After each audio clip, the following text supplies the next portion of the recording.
आप सभी का स्वागत है हिंदी डार्केस्ट फैक्ट्स की नई वीडियो में। आज मैं जिस टॉपिक के बारे में बात करने जा रहा हूँ वो सबसे ज्यादा रिक्वेस्टेड टॉपिक है मेरे चैनल में। आज का टॉपिक हमारा रहेगा रेड रूम और सिल्क रोड पे। तो आज के टॉपिक को मैं दो चीजों में डिवाइड करूंगा, एक तो डेफिनेशन में और एक वेबसाइट्स में। तो जो डेफिनेशन होगी वो रेड रूम्स पे रहेगी और जो वेबसाइट होगी वो सिल्क रोड होगी। वीडियो शुरू करने से पहले मेरी आप सभी से सिर्फ एक ही रिक्वेस्ट है कि आप प्लीज मेरे चैनल को सब्सक्राइब कर दीजिए, क्योंकि इससे मुझे मिलता है मोटिवेशन और वीडियोस बनाने का जो इन्फॉर्मेटिव हो और थोड़ी हट के हो। लोगों से जो लोग बनाते हैं उससे थोड़ा हट के कंटेंट बनाता हूँ मैं, आप सभी को पता है, तो प्लीज सब्सक्राइब करना जरूर। तो चलिए अब हम आज के टॉपिक की तरफ बढ़ते हैं।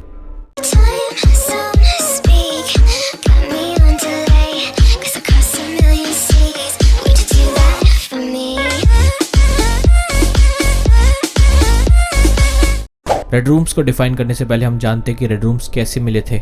1999 में एक मूवी आई थी, उसका नाम था रेड रूम, जिसे हम जापानीज में कहते हैं अकाई हेया। तो तब के टाइम डार्क वेब और डीप वेब बहुत ज्यादा नया था और इस मूवी के अंदर ये दिखाया जाता है कि 4 कंटेस्टेंट होते हैं, वो डेडली कार्ड गेम खेलते हैं और उनमें से सिर्फ एक ही जिंदा रहेगा और ये सब एक रेड रूम के अंदर ही होते हैं। तो जब ये मूवी लॉन्च हुई जापान से पूरे वर्ल्ड वाइड में, तो इसकी रेटिंग सिर्फ 4 स्टार्स थी, पर जो डार्क मार्केट थी उसके अंदर ये मूवी बहुत ज्यादा ही चली। तो जो भी आईसिस के मेंबर्स हैं और जितने भी सारे टेररिज्म के ग्रुप हैं, वो इन सब चीजों को देख के बहुत ज्यादा इंस्पायर हुए और उन्हें एक अलग तरह का सेटिस्फैक्शन मिला लोगों को दर्द पहुंचाने का। उन्हें एक नई तरह की टेक्निक और एक आइडिया मिल गया कि लोगों को तकलीफ पहुंचाने में हम इंजॉय और एंटरटेनमेंट कैसे लें। तो तब के टाइम रेडिट और 4chan के फॉरम्स की कम्युनिटीज के अंदर ये सब चीजें डिस्कस ही हो रही थी। तब तक किसी ने एक वीडियो लीक कर दी जिसके अंदर एक लड़की को बांध के टॉर्चर कराया जा रहा है। तब के टाइम इस चीज की लाइव स्ट्रीमिंग तो नहीं होती थी, पर जो बेसिक रेड रूम की स्टार्टिंग थी वो यही थी कि एक कमरे में बंद करके लाल लाइटें जला के लड़की को बहुत ज्यादा टॉर्चर करा था, सेक्सुअली भी, और इसके अंदर रेप्स भी होते थे बहुत सारे, पर मोस्टली इसके अंदर बॉडी टॉर्चर बहुत ज्यादा ही था अमाउंट में। तो बेसिकली जो रेड रूम्स है वो डीप वेब की सबसे खतरनाक जगह मानी जाती है, वो डार्क वेब का हिस्सा नहीं है, ये ध्यान में रखिए आप सभी। पर जब ये वीडियो पोस्ट हुई थी रेडिट और 4chan के फॉरम में, तो मानो की दुनिया हिल गई थी वहां की, क्योंकि ये सब चीजें बहुत ज्यादा लेजेंडरी मानी जाती थी और ये सिर्फ एक मिथ माना जाता था। जो चीज एग्जिस्ट नहीं करती वही एक हिसाब से इनके सामने आ गई कम्युनिटी की जब ये इस चीज के बारे में बात कर रहे थे। वो बंदा एक अनोनिमस यूजर था, तो किसी को पता नहीं चला कि किसने पोस्ट करी ये वीडियो और वो तुरंत ही गायब हो गया ये वीडियो पोस्ट करने के बाद। FBI ने रेडिट को 3 महीने का बैन दे दिया था, प्लस 4chan के फॉरम्स तो मानो खत्म ही हो गए थे तब के टाइम, जब तक वो रिबाउंड हुए अनोनिमस कम्युनिटी के थ्रू इन्फ्लुएंसर्स को हेल्प करने के लिए। तो एक तरह से जो जापानीज फिल्म थी रेड रूम्स के ऊपर, वही एक सबसे बड़ा इंस्पिरेशन बन गई टेररिज्म को एक अलग ही स्टेप पहुंचाने में। तो बेसिकली रेड रूम की सिर्फ यही डेफिनेशन है कि जो बंदा इस चीज को अटेंड करने जा रहा है किसी भी विक्टिम पे, वो उस विक्टिम को एक लाल कमरे में बिठा देता है और चेयर से उसे बांध देता है और उसके बाद वो उसके साथ बहुत ही अजीब तरीके से टॉर्चर करता है, उसके अंदर चाकू डालता है और पता नहीं क्या क्या टॉर्चर वाली चीजें करता है जो मैं आप सभी को बता भी नहीं सकता। अगर आप एक भी वीडियो रेड रूम की देख लेंगे तो आप 3 दिन तक खाना भी नहीं खा पाएंगे और आप सभी के दिमाग में सिर्फ बुरे ही ख्याल आएंगे। अब हम इसके अंदर एक और चीज कवर करेंगे, वो ये है कि वो कौन लोग होते हैं जो इसकी चपेट में आ जाते हैं और इन बेतरस लोगों का शिकार बन जाते हैं, जिन्हें कोई मर्जी नहीं है इन लोगों पे। वो सभी लोग डार्क वेब और डीप वेब के ही यूजर्स होते हैं। जी हाँ, आप सभी ने सही सुना, वो लोग आप में से भी कोई हो सकता है अगर आप सभी ध्यान से नहीं यूज करोगे डार्क वेब को। आप सभी को अनोनिमस बनना बहुत ज्यादा जरूरी इसीलिए है क्योंकि आप सभी को किसी का शिकार नहीं बनना या कोई आप सभी की लोकेशन ना जान पाए कि आप कहाँ रहते हैं, वरना वो आपके साथ कुछ भी करने को तैयार हो सकता है।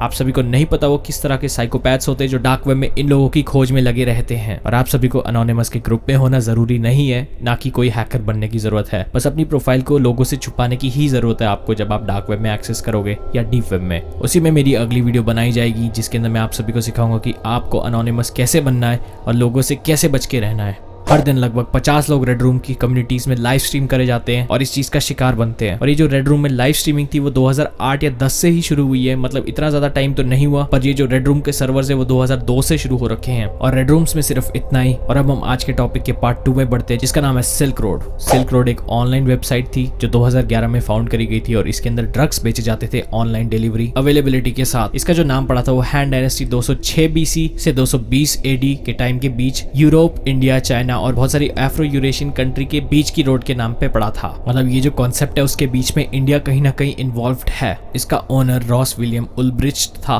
जो कि एक बहुत बड़ा साइकोपैथ ब्राउजिंग डेवलपर है। 2013 में FBI ने एक ऑपरेशन करा था जिसके तहत इस वेबसाइट को बैन कर दिया गया था, पर जो बंदा था वो अरेस्टेड अभी तक नहीं हुआ था। तो उसने सिल्क रोड का 2.0 वर्जन शुरू करा था, सेकंड पार्ट, जो कि नवंबर 2014 में ऑपरेशन ओनेमस के तहत पकड़ा गया था और वो वेबसाइट बैन फिर से हो गई। इससे रॉस विलियम्स का बहुत ज्यादा नुकसान हो गया था और वो थर्ड पार्ट नहीं निकाल पाया बहुत सालों तक, और उसके बाद इसने 2 साल के बाद फिर से रीलॉन्च करी थी सिल्क रोड 3.0, और इसके अंदर ज्यादा प्रॉफिट नहीं हो पाया उसका, तो वो खुद ही फंड्स के लॉस में वेबसाइट बंद हो गई। पर सवाल ये उठता है कि उसके पास इतने सारे प्रकार के ड्रग्स कहाँ से आ गए, और वो बंदा अभी क्या कर रहा होगा और कहाँ रह रहा होगा, हमें कुछ नहीं पता। ये एक बहुत बड़ी मिस्ट्री है, क्योंकि उसके पास इतने अमाउंट में ड्रग्स थे जो वो एक पूरे ग्रुप के साथ बेच सकता था, पर उसने अकेले बेचने का फैसला किया। पर ये बात तो ऑब्वियस है कि वो किसी अनोनिमस बंदे के तहत ही डिलीवर करवाता होगा ये ड्रग्स के प्रोडक्ट और स्मगलिंग करवाता होगा, क्योंकि वो अगर खुद चला जाए तो वो पकड़ा जाता। उसकी कोई फोटो नहीं है यहाँ पर आज तक, क्योंकि वो बंदा आज तक गुमा हुआ है। जितनी भी FBI और पुलिस है वो सारी उसको ढूंढने में लगी है डार्क वेब में, पर जो भी बंदा इस डार्क वेब के अंदर, डीप वेब के अंदर मिलता है वो दोबारा कभी नहीं मिलता। बहुत ही कम क्षमता है इस चीज की कि अगर वो मिल जाए उस बंदे को फिर से दोबारा, क्योंकि डार्क वेब के लिंक्स करोड़ों में है। आई होप आप सभी को आज की वीडियो बहुत ज्यादा इन्फॉर्मेटिव लगी हो, और मैं होप करता हूँ कि आप सभी को बहुत सारी चीजें पता चली हो इस वीडियो से, जो आप सभी को पहले किसी चैनल ने नहीं दिखाई हो और बताई हो। अगर वीडियो पसंद आ गई तो प्लीज लाइक कर देना और कमेंट कर देना जो चीज आप सभी को अगली चाहिए, या आप चाहते हो कोई टॉपिक मुझे कवर करना चाहिए तो प्लीज रिकमेंड करना मुझे कमेंट्स के अंदर। मेरी मुलाकात आप सभी से नेक्स्ट वीडियो में होगी, तब तक के लिए ध्यान रखिए, सेफ रहें एंड टेक केयर।